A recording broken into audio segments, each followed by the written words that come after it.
For 4 decades, researchers tested choline as a therapeutic intervention for Alzheimer's disease. 12 rigorous randomized controlled trials were conducted. Every single one failed. The failure was so complete that the scientific and medical communities effectively retired the molecule from serious clinical consideration. But recent lipidomic data presents a stark contradiction. In modern cell cultures, supplying choline normalizes the destructive lipid accumulation caused by the APOE4 genetic allele, the strongest common genetic risk factor for the disease. This cellular rescue happens specifically in human glia. It bypasses the neurotransmitter pathways that all 12 historical trials were trying to treat. The historical trials were built on a specific pharmacological error. By targeting a biological transport system that was already saturated, these studies focused on a pathway that left the molecule's actual therapeutic potential unexamined.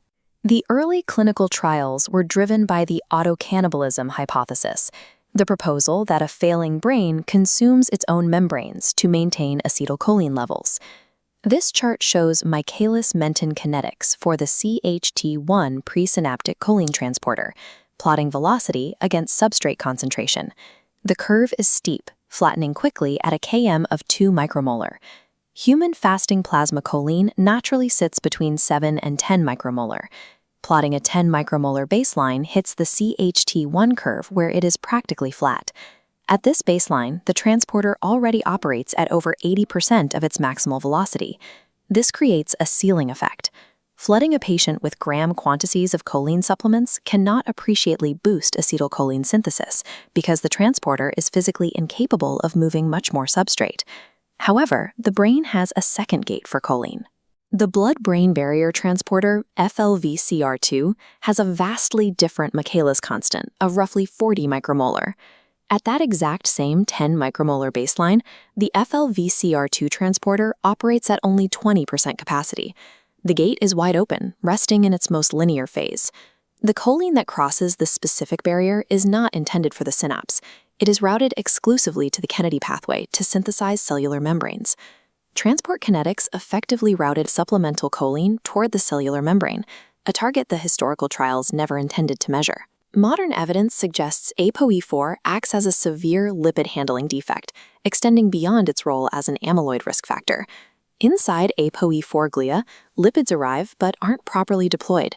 Instead, the cell hoards them, clustering the material inside as accumulating lipid droplets and stored triacylglycerides. This diagram illustrates the final step of the Kennedy pathway, where a lipid precursor called diacylglycerol combines with a choline head group to synthesize phosphatidylcholine. Diacylglycerol is the critical branch point. It can be converted into triacylglycerides for storage or utilized to build cellular membranes. When APOE4 cultures are supplied with excess choline, head groups pull diacylglycerol away from lipid droplet storage, forcing the bottleneck to resolve toward membrane synthesis. For an APOE4 carrier, choline acts as a targeted structural rescue agent, correcting a specific metabolic bottleneck. This mechanism is distinctly different from the one tested in historical trials. Synthesizing that membrane requires strict biological stoichiometry. Phosphatidylcholine synthesis requires a head group, which is choline, and an acyl chain, primarily docosahexaenoic acid, or DHA. The brain cannot synthesize DHA efficiently. It must be imported across the blood-brain barrier through a specific transporter named MSFD2A. Crucially, this transporter only accepts DHA when it arrives attached to a choline-containing carrier. The modern clinical field continues to test these substrates in isolation. The recent PREVENT-E4 trial supplied participants with high-dose DHA for 2 years, but entirely ignored their choline status.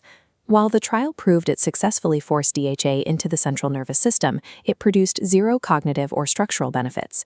On the other end of the spectrum, a pending Phase 1 trial is currently supplying APOE4 carriers with massive doses of choline, but entirely ignoring their DHA status. The LipiDiDiet trial actually supplied both substrates in a single medical food.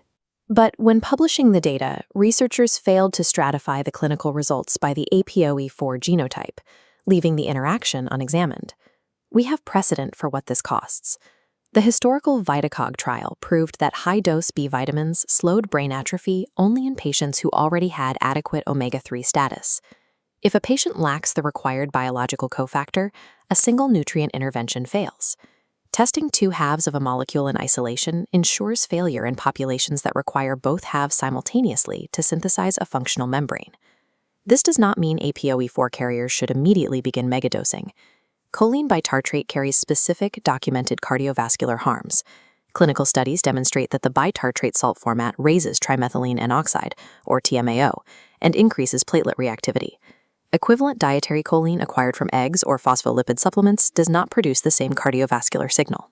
This line chart visualizes data aggregated from 4 major epidemiological cohorts, including the UK Biobank and the Framingham Heart Study. It plots incident dementia risk against daily choline intake. The resulting data forms a distinct U-curve, highlighting a steep penalty for severe deficiency on the left side of the chart. The precise epidemiological optimum, indicating the lowest risk for developing dementia, sits squarely in the range of 350 to 400 milligrams of choline per day. The FDA's recommended adequate intake is 550 milligrams per day for adult men. That recommendation was based entirely on liver health. For brain health, the figure sits right on the rising risk slope of the dementia curve. The measurable risk is concentrated in severe dietary deficiency. Pushing doses past the biological optimum increases both cardiovascular and dementia risk. For an APOE4 carrier, the actionable protocol is exact. Measure your intake, and if you have a severe dietary deficit, correct it to reach the 350 milligram optimum, preferably through food sources rather than bitartrate salts.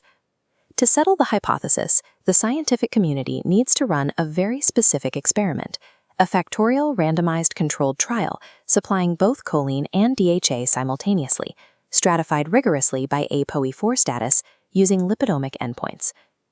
40 years of clinical research focused on neurotransmitter supply, while the membrane requirement remained overlooked. We have spent decades asking the wrong question of the wrong half of the molecule.